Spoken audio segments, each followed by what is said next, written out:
নমস্কার, মায়ের রান্নাঘর থেকে সবাইকে স্বাগতম। আজকে আমি ফিশ ফ্রাই করব। কাতলা মাছের মোটা মোটা একটু পেটিগুলো নিয়ে নিয়েছি। এবার মশলাটা আমি তৈরি করে নেব।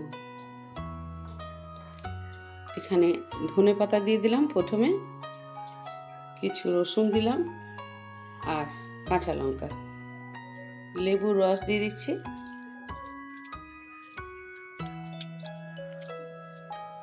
টক দই, একটু আদা বাটা ছিল দিয়ে দিলাম। একসঙ্গে স্মুথ পেস্টটা তৈরি করতে হবে, তাই আদাটাও দিয়ে দিলাম।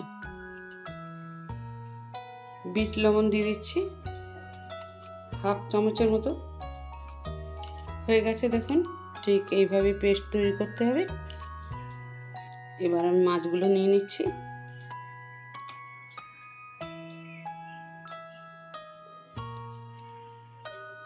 যে মশলাটা আমি বেটেছিলাম ঢেলে দিচ্ছি, খুব ভালো করে মিশিয়ে নিচ্ছি।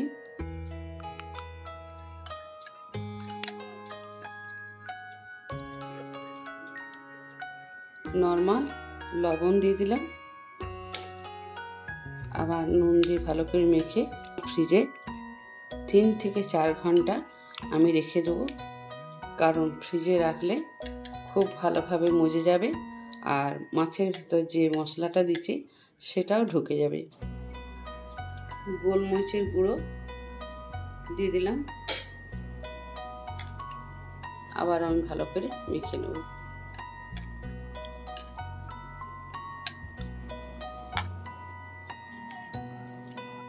চার ঘন্টা পর আমি আবার ফিরে এলাম। এবার দুটো ডিম প্রথমে আমি ফাটিয়ে নিচ্ছি।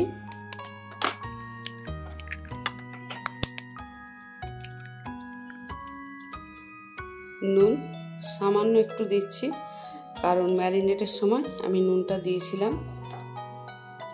ডিমটা খুব ভালো করে ফেটিয়ে নিতে হবে। এবার এটা এক সাইডে আমি রেখে দেবো। এখানে কর্নফ্লেক্স আমি গুঁড়িয়ে নেব, তবে একবার ঘোরালে, খুব পেস্ট করার দরকার নেই।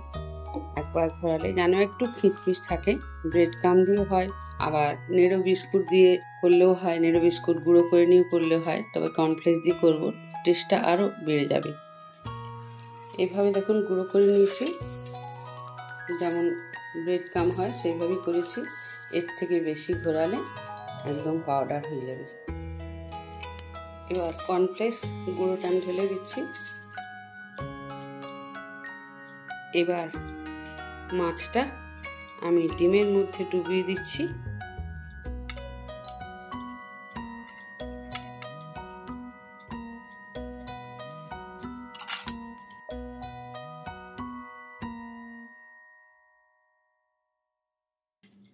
ডবল কোট করে নেব।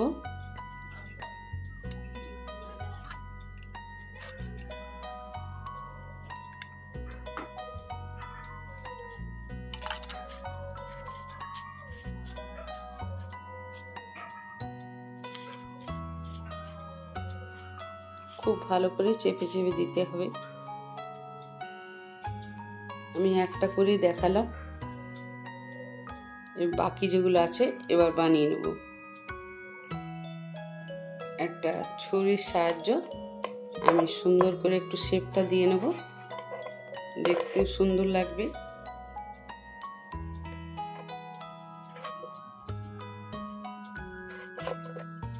দেখুন কত সুন্দর হয়েছে। তৈরি করা আমার হয়ে গেছে। এবার চলুন ভেজে নিই। গ্যাস জেলে কড়া বসিয়ে আমি তেল ঢেলে দিয়েছি, সাদা তেল দিয়েছি। তেলটা কিন্তু খুব গরম করেছি, তো গ্যাসটা আমি এখন একদম লো ফ্লেমে করে দিলাম। লো ফ্লেমে করেই ভাজতে হবে, কারণ মাছটা আমার একটু মোটা মোটা আছে, খুব ভালোভাবে তাহলে ভাজা যাবে। দুটো দুটো করে ভেজে নিচ্ছি। এবার একদিকটা উল্টে দিচ্ছি।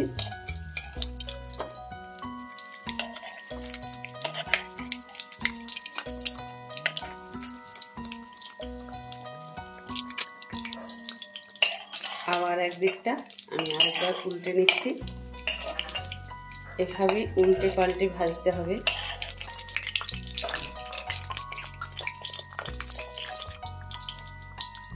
খুব ভালোভাবে ভাজা হয়ে গেছে দেখুন। আমি এবার তুলে নেব। এখানে একটা প্লেটের উপর টিস্যু পেপার নিয়েছি, তাতে তেলটা সহজে শোধ করে নেবে।